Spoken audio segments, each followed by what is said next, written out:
आज 3 नोव्हेंबर 2025 140 रुपये दिला बरं का लोकल 2025-26च्या श्री गणेश. काल रोहित शर्माला जेवढा आनंद झाला ना का तर आपला आहे ना महिला संघाने वुमेन वर्ल्ड कप भारतीय संघाने जिंकून आणला. मग सर्व क्रिकेटरांना जेवढा आनंद झाला असेल ना तसाच आनंद आहे ना आम्हाला द्राक्ष बागायतदारांना.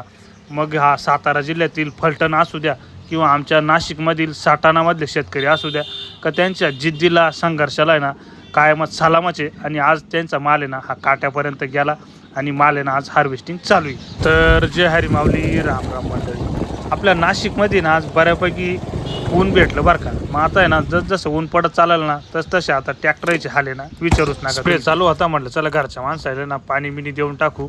आणि कारण कसं आहे माहिती का भर पावसामध्ये ना शेतकरी रडत होता हो. मग त्याच्या डोळ्यातलं जे पाणी होतं ना ते पावसाचंच होतं. मग याला काय म्हणतात कृषी प्रधान. मग आपल्या या प्लॉटची परिस्थिती अशी एक जसं काही आहे ना 6व्या महिन्यामध्ये मूल जन्माला येतं ना तशी एकदम बारीक बारीक हो ICU मध्येच टाकेल आपला प्लॉट. आता चालू आहे खर्च करायचा उभा करून आहे ना गणनच पावडर चालू होती. कारण भास्कराचं आता आहे ना वाघूळ करायचं काम चालू आहे. आणि जे शेतकरी आहे ना अवथा हाकणारे होते पहिले त्यांना वाघूळ करायचं माहिती चांगलं. कारण 2 दिवस आहे ना आता नाशिकमध्ये चांगला बाठरगाळ तयार व्हायला. त्याच्यामुळे ना एक तर पावडरीच मारायचं नाही तर मग ना सरक गणानी नाही तर शिकारीनेच मारली पाहिजे. काळ्या जमिनीत अशी माघार घ्यावाच लागत. सातारा जिल्ह्यातले ना फलटण मधले पंढरीनाथ बिचुकले आपले फॉलोवर आहे. मग त्यांचे ना खूप अभिनंदन शेतीतली फायनल जिंकल्याबद्दल.